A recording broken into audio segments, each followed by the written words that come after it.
जहाज नॉर्थ सी की ओर रवाना होता है और तभी क्रेग जो शिप के कंट्रोल रूम में बैठा हुआ होता है वो उनको बताता है कि अब तुम लोग जा रहे हो समंदर की उस गहराई में जहाँ पर सूरज की एक भी किरण नहीं पहुँचती है।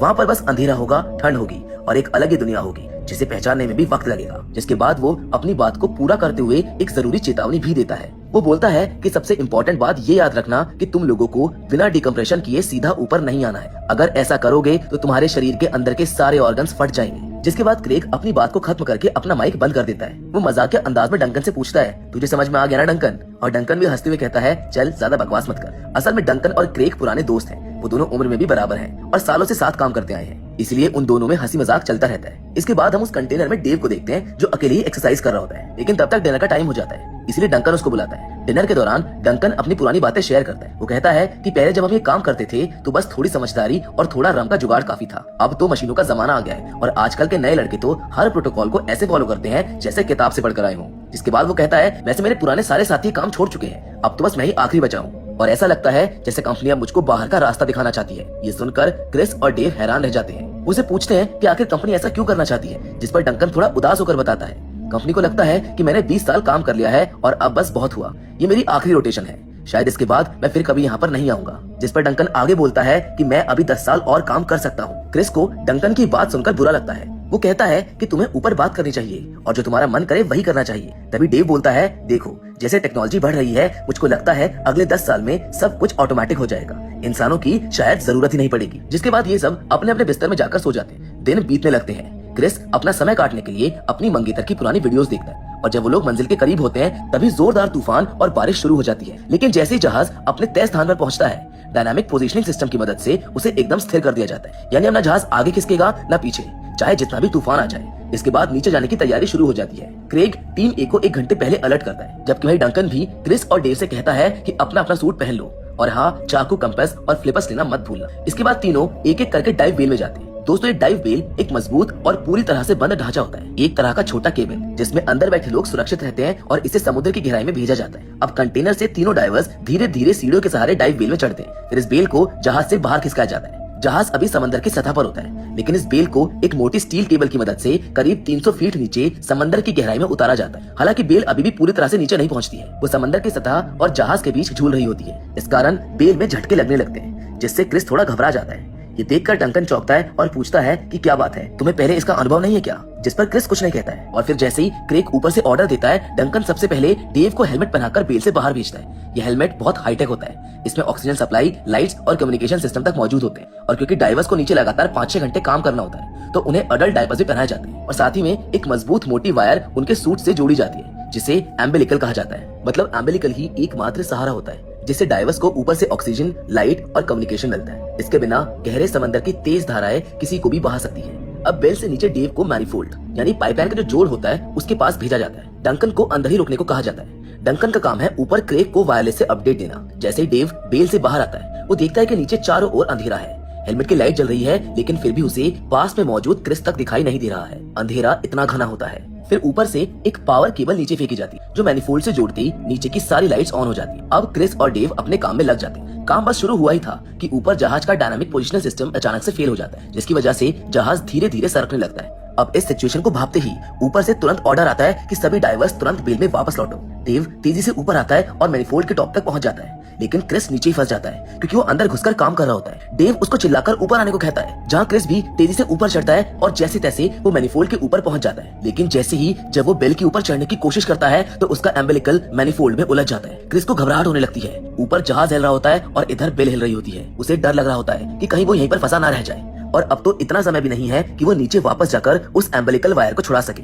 डेव भी इस बात से परेशान होता है। वो खुद एम्बिलिकल पकड़कर थोड़ा ऊपर चढ़ता है, लेकिन देखता है कि क्रिस का एम्बिलिकल बहुत ज्यादा खिंच चुका है। डेव जल्दी से क्रिस से कहता है कि सुनो, तुम्हारा एम्बिलिकल टूटने वाला है, वो जैसे ही टूटेगा तुम डरना मत। तुम अपने हेलमेट का बेल आउट एलाइन ऑन कर देना, उससे तुम्हें कम से कम 10 मिनट तक का ऑक्सीजन मिलता रहेगा। वो आगे कहता है कि मैं अभी ऊपर जा रहा हूँ, लेकिन तुम्हें लेने फिर लौटकर जरूर आऊंगा। तब तक मैनिफोल्ड के ऊपर ही रुके रहना ताकि मैं तुमको ढूंढ सकूं। अगर तुम हिले तो तुम्हें ढूंढना नामुमकिन हो जाएगा। अब जैसे ही डेव ये बात पूरी करता है, अचानक से क्रिस का एम्बिलिकल जोर से टूट जाता है और उस झटके से क्रिस उस मैनिफोल्ड से दूर उछल जाता है, वो भी समुद्र की गहराई में और घनघोर अंधेरे में। उधर जहाज आगे बढ़ता जा रहा होता है। डेव किसी तरह से अपना एम्बिलिकल संभाल कर बेल तक सुरक्षित लौट आता है, लेकिन उसके चेहरे पर साफ चिंता दिखाई देती है।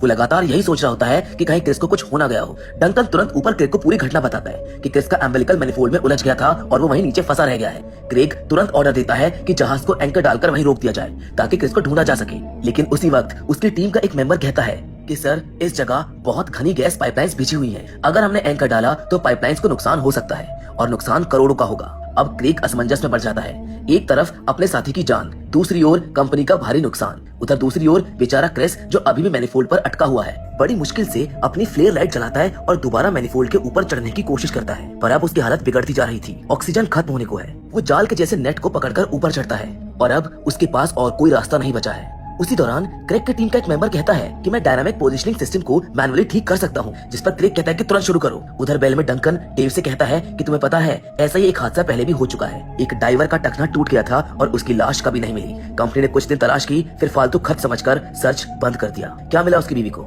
सिर्फ एक डिब्बा जिसमें उसके पति की कुछ चीजें थी। मुझे डर लग रहा है कि कहीं क्रिस के साथ भी ऐसा ना हो जाए। अब तक 10 मिनट से भी ज्यादा समय हो चुका था। क्रिस किसी तरह मैनिफोल्ड पर चढ़ा रहता है, लेकिन कोई उसको लेने नहीं आता है। उसकी ऑक्सीजन खत्म हो चुकी होती है और वो धीरे धीरे बेहोशी की हालत में पहुंचता जाता है। वो बस अपनी मंगेतर की यही बातों को याद करता है कि तुम्हें लौट कर आना होगा, हमें शादी करनी है और मैं तुम्हारे बिना नहीं रह सकती हूँ। ये याद करते हुए उसकी आंखों से आंसू निकल जाते हैं। उसको लगता है कि अब उसका अंत करीब है। लगभग 15 से 20 मिनट की मेहनत के बाद डायनामिक पोजीशनिंग सिस्टम को मैनुअली चालू कर दिया जाता है। जहाज फिर से मैनिफोल्ड की लोकेशन पर वापस आ जाता है। अब सबसे पहले एक रोबोट रॉब को नीचे भेजा जाता है, जिसके कैमरे से पूरे मैनिफोल्ड की तलाश की जाती है। काफी देर तक देखने के बाद रॉब को क्रिस नहीं दिखता है, लेकिन जैसे रोबोट मैनिफोल्ड के ऊपर आता है, वो देखता है कि क्रिस वहीं पर पड़ा है और धीरे धीरे सांसें गिन रहा है। क्रेग खुद रोबोट को कंट्रोल करता है और उसके कैचिंग हैंड की मदद से क्रिस की ड्रेस में हुक को पकड़कर ऊपर खींचने की कोशिश करता है। लेकिन तभी एक और दिक्कत सामने आती है। क्रिस ऊपर नहीं आ रहा होता है। रोबोट को दोबारा नीचे भेजा जाता है और तब जाकर पता चलता है कि क्रिस ने खुद को मैनिफोल्ड के एक हुक से बांध रखा है, ताकि अगर वो बेहोश हो जाए तो उसका शरीर पानी में ना बह जाए। ये देख सब हैरान रह जाते हैं, क्योंकि इतनी बुरी हालत में इतना कमाल सोच पाना नामुमकिन है। अब क्रेग डेव को नीचे भेजता है। वो बोलता है कि क्रिस को वापस लेकर आओ। डेव जल्दी से क्रिस के शरीर को मैनिफोल्ड से अलग करता है और उसको अपने हुक से जोड़ लेता है। लेकिन अब समस्या और बड़ी हो जाती है। क्रिस का शरीर बहुत भारी हो चुका होता है। गहराई का पानी, भारी सूट और बेहोशी, इन सब की वजह से क्रिस बहुत हैवी हो जाता है, जिसको देखकर डेव की हालत भी खराब हो जाती है। लेकिन फिर भी डेव अपनी पूरी ताकत से खींचकर क्रिस को बेल तक वापस लाने में सफल हो जाता है। अब क्रिस बेल में तो आ गया था, लेकिन उसकी सांसें नहीं चल रही थी। करीब 40 मिनट बीत चुके थे। पहले 10 मिनट तक उसको ऑक्सीजन मिल रही थी, लेकिन उसके बाद 30 मिनट तक उसको ऑक्सीजन नहीं मिली है। डंकन हार मानने वालों से नहीं था। वो तुरंत क्रिस की नाक बंद करता है और अपने मुंह से उसको ऑक्सीजन देना शुरू करता है। उसकी आंखों में उम्मीद थी कि शायद अभी भी कुछ हो सकता है। काफी देर तक लगातार कोशिश करने के बाद क्रिस की सांसें लौट आती है, लेकिन दोस्तों सिर्फ सांसें वापस आती है। वो अब भी ऐसे ही पड़ा होता है जैसे कोई बेजान शरीर हो। वो ना तो आंख खोलता है और ना ही कोई प्रतिक्रिया देता है। डंकन भी थक हार कर मान जाता है, लेकिन डेव अभी भी उम्मीद नहीं छोड़ता है। वो क्रिस का हाथ पकड़कर कहता है, हमें पता है तुम हमको सुन रहे हो क्रिस, प्लीज कुछ इशारा करो, आंखें हिलाओ या फिर उंगली हिलाओ। लेकिन दोस्तों क्रिस की तरफ से कोई जवाब नहीं आता है। अब सबको लगने लगता है कि शायद ऑक्सीजन ना मिलने की वजह से क्रिस का ब्रेन डेड हो गया है, यानी शरीर में जान है, सांसें चल रही है, पर दिमाग काम नहीं कर रहा है। डेव, डंकन और क्रेग की पूरी टीम उदासी में डूब जाती है। लेकिन तभी एक चमत्कार होता है। क्रिस अचानक से बोलता है, कैसे हो तुम सब लोग? ये सुनते ही सबकी आंखों में चमक लौट आती है और धीरे धीरे क्रिस अपनी आंखें हिलाता है। उसकी उंगलियां भी हिलती हैं। वो पूछता है कि मेरे साथ क्या हुआ था? डंकन और डेव हंसते हुए कहते हैं कि भाई तेरे साथ बहुत कुछ हुआ है, लेकिन वो सब हम बाद में बताएंगे। पहले जश्न मनाते हैं कि तू वापस आ गया। इसके बाद क्रिस और उसकी टीम बेल के जरिए वापस शिप के कंटेनर में लौट आती है, जहां डेव हर दिन उसका मेडिकल चेकअप करता है। जहां ये लोग जिस मिशन पर गए थे उसे अधूरा छोड़कर क्रेग अपनी टीम को लेकर लगभग 1 महीने बाद वापस पोर्ट पर लौटता है। क्रिस की पूरी मेडिकल जांच की जाती है और रात की बात ये होती है कि अब वो बिल्कुल ठीक है। जिसके बाद वो सीधा अपनी मंगेतर से मिलने पहुंचता है। उसे देखकर पूछती है कि तुम इतनी जल्दी कैसे लौट आए? काम तो भी कुछ महीनों का था ना? जिस पर क्रिस मुस्कुराकर कहता है, असल में एक डाइवर था, उसका अम्बिलिकल वायर टूट गया था, इसीलिए मिशन को रोकना पड़ा। जिस पर क्रिस की मंगेतर पूछती है कि वो डाइवर कौन था और अब वो कैसा है? जिस पर क्रिस कहता है कि वो ठीक है, लेकिन उसके चेहरे के हावभाव देखकर वो समझ जाती है कि वो डाइवर कोई और नहीं बल्कि खुद क्रिस ही था। वो चुपचाप उसको सीने से लगा लेती है और मन ही मन शुक्रिया अदा करती है कि वो एक बड़े हादसे से बच गया है। क्रिस भी उसे गले लगाकर कहता है कि अब कोई भी मुझे तुमसे दूर नहीं कर सकता है, मुझे हर हाल में तुम्हारे पास वापस आना ही था। जिसके साथ ये फिल्म यहीं पर खत्म हो जाती है। तो दोस्तों मैं उम्मीद करता हूँ कि ये फिल्म आपको पसंद आई होगी। ये पूरी कहानी एक सच्ची घटना पर आधारित थी। एक्सपर्ट्स तक हैरान रह गए थे कि बिना ऑक्सीजन के आधे घंटे तक कोई जिंदा कैसे रह सकता है। जिसके बाद एंड में हमें असल जिंदगी के क्रिस की शादी का सीन दिखाया जाता है, जहाँ पर डेव, डंकन और क्रेग भी शामिल होते हैं। लेकिन सबसे इम्पोर्टेंट चीज क्या है आपको पता है? शादी के बाद ये सब मिलकर उस अधूरे काम को पूरा